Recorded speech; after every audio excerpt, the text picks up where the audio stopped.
Bismillahirrahmanirrahim. Assalamualaikum warahmatullahi wabarakatuh. Sebelumnya, perkenalkan nama saya Hani Kindarasa. Saya dari Prodi Pendidikan Agama Islam dengan NIM 240621250006.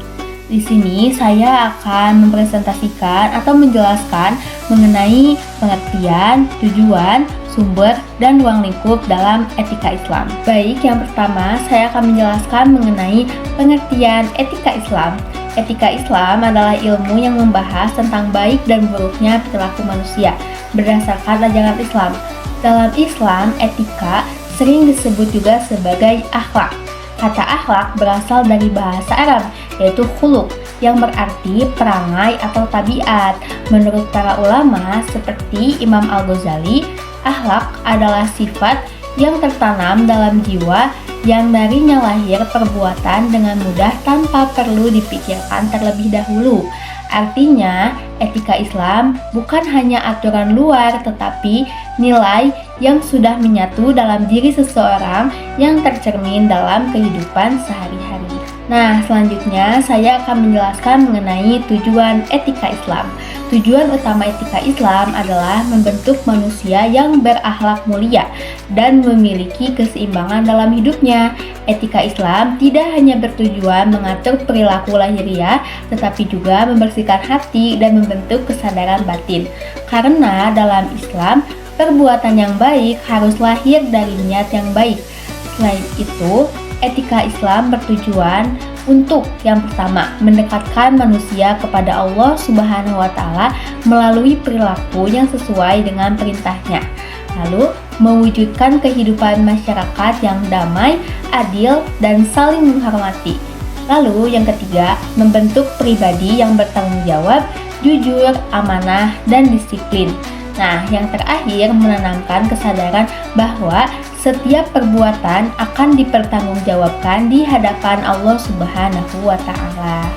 Nah, adapun Nabi Muhammad SAW bersabda bahwa beliau diutus untuk menyempurnakan akhlak manusia. Hal ini menunjukkan bahwa misi utama Islam bukan hanya ibadah ritual, tetapi juga pembinaan moral dan karakter. Dengan demikian, tujuan etika Islam adalah membentuk manusia yang baik secara spiritual, sosial, dan moral. Lalu selanjutnya saya akan membahas mengenai sumber etika Islam. Etika Islam memiliki sumber yang jelas dan bersifat mutlak, yaitu wahyu Allah Subhanahu wa Ta'ala. Yang pertama, Al-Quran. Al-Quran merupakan pedoman hidup umat Islam. Di dalamnya terdapat banyak ayat yang mengajarkan nilai kejujuran, kesabaran, keadilan, kasih sayang, dan tanggung jawab. Al-Quran tidak hanya mengatur hubungan manusia dengan Allah, tetapi juga mengatur hubungan antar sesama manusia dan bahkan dengan alam. Yang kedua, hadis Nabi Muhammad SAW. Hadis adalah segala perkataan, perbuatan, dan ketetapan Nabi. Melalui hadis, kita dapat melihat contoh konkret bagaimana akhlak itu diterapkan dalam kehidupan sehari-hari. Seperti Rasulullah SAW dikenal sebagai pribadi yang jujur, lembut, pemaaf, dan penuh kasih sayang. Bahkan beliau mendapatkan gelar Al-Amin yang berarti dapat dipercaya. Nah, selanjutnya yang ketiga yaitu ijtihad ulama. Dalam menghadapi persoalan baru yang tidak dijelaskan secara rinci dalam Al-Quran dan hadis, para ulama melakukan ijtihad. Melalui ijtihad ini, nilai-nilai etika Islam tetap relevan dan dapat diterapkan dalam perkembangan zaman, termasuk dalam bidang teknologi, pendidikan, dan kehidupan sosial modern. Nah, yang terakhir yaitu ruang lingkup etika Islam. Ruang lingkup etika Islam sangatlah luas karena mencangkup seluruh aspek kehidupan manusia. Yang pertama, etika terhadap Allah Subhanahu wa Ta'ala, yaitu meliputi keimanan, ketakwaan, keikhlasan dalam beribadah, serta rasa syukur atas nikmatnya.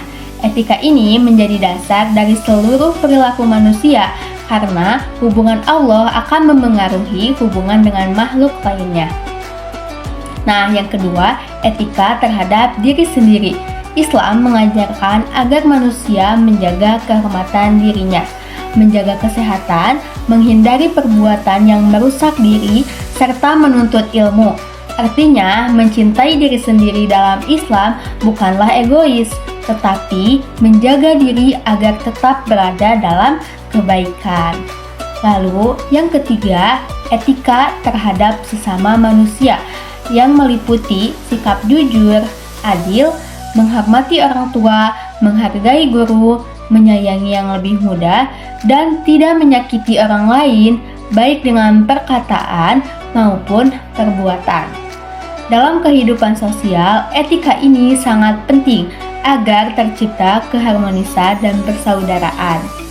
Nah, yang terakhir, etika terhadap lingkungan. Islam melarang perusakan alam dan menganjurkan pemeliharaan lingkungan. Manusia sebagai khalifah di bumi memiliki tanggung jawab untuk menjaga dan memanfaatkan alam secara bijak. Dengan luasnya ruang lingkup ini, dapat disimpulkan bahwa etika Islam bukan hanya teori, tetapi pedoman hidup yang menyeluruh. Baik, mungkin itu saja yang dapat saya sampaikan. Kurang lebihnya mohon maaf. Semoga apa yang saya sampaikan dapat bermanfaat, khususnya bagi diri saya, umumnya bagi teman-teman sekalian. Wallahul muwaffiq ila aqwamit thoriq. Wassalamualaikum warahmatullahi wabarakatuh.